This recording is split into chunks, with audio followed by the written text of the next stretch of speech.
नमस्कार, देशोन्नती संपादकीयमध्ये मी ऐश्वर्या शिंदे आपलं स्वागत करते। तरुणांना संधी देण्याच्या नावाखाली अजित पवारांनी आपल्या पक्षाचे ज्येष्ठ नेते छगन भुजबळ यांचा मंत्रिमंडळातून पत्ता कट केला असला तरी त्यामागची कारणे वेगळी असल्याचे अगदी स्पष्ट आहे। कदाचित आपल्या पक्षाच्या मराठा समाजातील मतदारांना नाराज न करण्याची अजित पवारांची भूमिका असेल।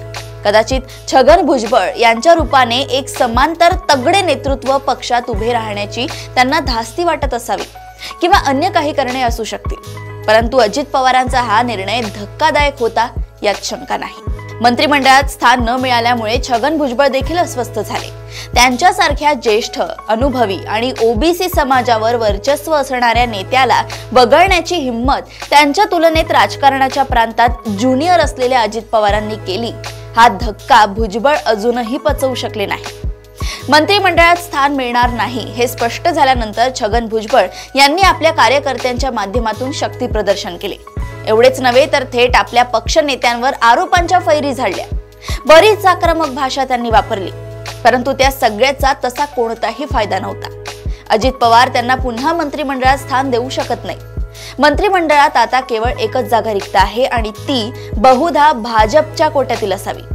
त्यामुळे छगन भुजबळांसमोर फारसे पर्याय उरलेले नाहीत। एकतर परिस्थितीला शरण जात शांत बसणे किंवा आपल्या समर्थकांच्या साथीने नवी राजकीय आघाडी उभी करणे, नवा पक्ष तयार करणे।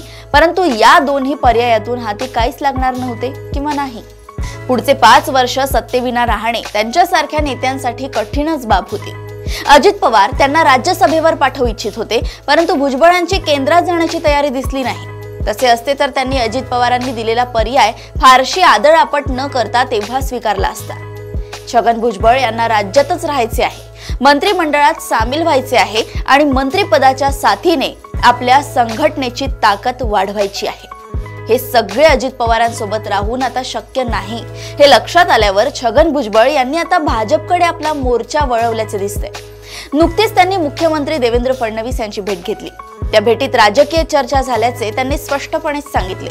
पुढच्या 8-10 दिवसांनंतर आपण यावर काहीतरी सन्मानजनक तोडगा काढू असे आश्वासन फडणवीस यांनी दिल्याचे त्यांनी म्हटले।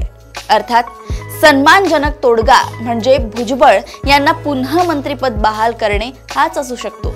भाजपकडून केंद्रात मंत्रिपदावर वर्णी लावून घेण्यात त्यांना फारसे स्वारस्य नाही। ही संधी तर त्यांना अजित पवारांनी देखील देऊ केली होती। भुजबळांचा डोळा भाजपच्या कोट्यातील रिक्त असलेल्या मंत्रिपदाच्या जागेवर आहे। भाजपला देखील त्यांच्यासारख्या बड्या ओबीसी नेत्यांची नक्कीच गरज आहे। त्यामुळेच फडणवीसांनी या आधी देखील भुजबळ यांना मंत्रिपद देण्याचा आग्रह अजित पवारांकडे धरला होता। आता भुजबळ स्वतः भाजपमध्ये प्रवेश करत असतील तर राष्ट्रवादीकडून भुजबळ यांना मंत्रिपद नाकारणे ही बाब भाजपसाठी इष्टापत्तीच म्हणावी लागेल। त्यामुळेच भुजबळ यांच्या भेटीनंतर फडणवीस यांनी छगन भुजबळ यांच्यासारखा नेता राजकारणात दुर्लक्षित राहून चालत नाही अशा आशयाचे विधान केले। अर्थात मंत्रिमंडळाची ती रिक्त जागा भाजपने कोणासाठी राखून ठेवली होती हे स्पष्ट झालेले नाही। छगन भुजबळ अजित पवारांच्या पक्षाकडून मंत्री होतील हे गृहीत धरूनच भाजपने आपल्या कोट्यातील ती जागा राखून ठेवली होती।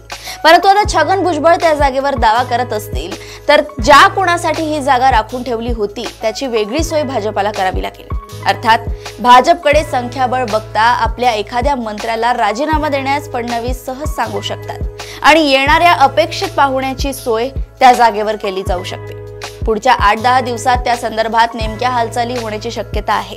त्यामुळेच फडणवीसांनी भुजबळ यांना 8-10 दिवस प्रतीक्षा करण्याचा सल्ला दिला असावा।